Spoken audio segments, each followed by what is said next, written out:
السلام عليكم ورحمة الله وبركاته، يا قلبي يا روحي يا عمري.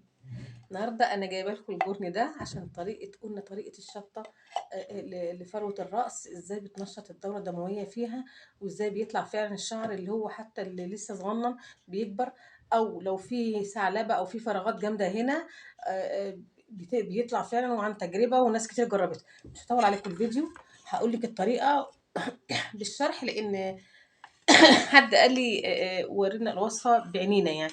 اهو هجيب زيت زيتون، كوبايه صغيره زيت زيتون، واحطها هنا في البطرمان، اي بطرمان فاضي، وبجيب 3 فصوص توم. ادي 3 فصوص توم اهم،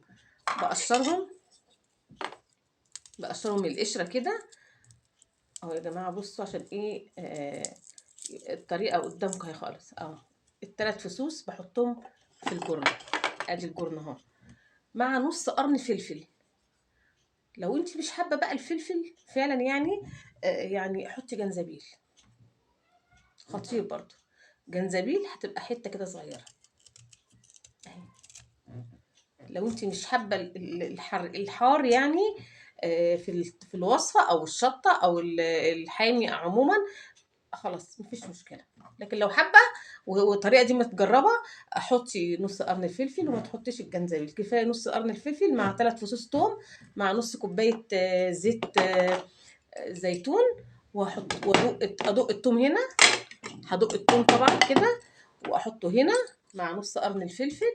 لو مفيش فلفل حطي قطعه الجنزبيل ديت، بس قطعيها كده، قشري القشره الاول اهي، هنقشر القشره خالص اهي كده، واقطعها بعد كده حلقات كده صغننه كده، بحيث تبقى حتت صغننه كده اهي، واحطها في البطرمان مع زيت الزيتون. احطها المفروض انا حاطه هنا زيت زيتون يعني.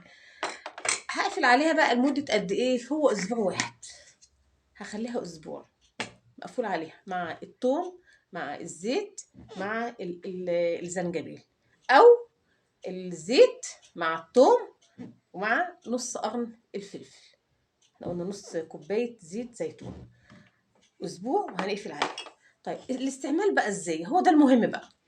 الاستعمال هفتح البطرمان بعد اسبوع بطرف صباعي الصغير، انا مش هكب يعني، انا مش هاخد كده واعمل كده واحط كده، لا طبعا، لا طبعا.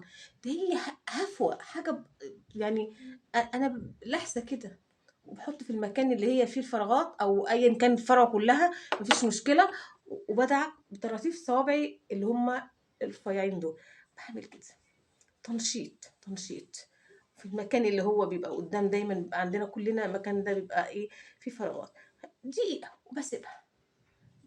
عايزه تسيبيها ساعتين 3 سيبيها، عايزه تسيبيها من بالليل للصبح سيبيها. هي مش تعمل لك حاجه. لو حسيتي انها تعمل لك التهابات وفروه الراس اثارت يعني من الفلفل مثلا، او هو مش هتصير الا من الحامي. بعض الناس، مش كله، لانك انت مش هتحطي القرن كله، انت هتحطي شويه زيت صغننين كده خلاص. ممكن يبقى ساعتين ونغسله. يا طراطيف صوابعك ديت مش هتاخد اصلا يعني، التحصيل الحاصل كله مش هيبقى نص معلقه زيت زيتون بالمكونات بتاعتي، الفلفل والثوم، او الجنزبيل والزيت والجنزبيل والزيت والثوم يعني. يعني اما ثوم يا اما جنزبيل يا اما فلفل، براحتك بقى. اتفقنا؟ يلا، هتستعمليها قد ايه؟ ممكن مرتين في الاسبوع، ممكن 3 مرات في الاسبوع، مفيش مشكله. كلها مكونات طبيعيه، كلها مكونات منشطه للدوره الدمويه، وفيها مواد كتيره خطيره ازاي تطلع الشعر. طب الجنزبيل ده بيستعملوه اصلا لتنشيط الدوره الدمويه للشعر.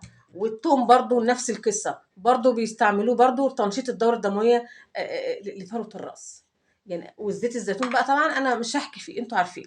يلا، السلام عليكم ورحمه الله وبركاته، يا قلبي يا روحي يا عمري.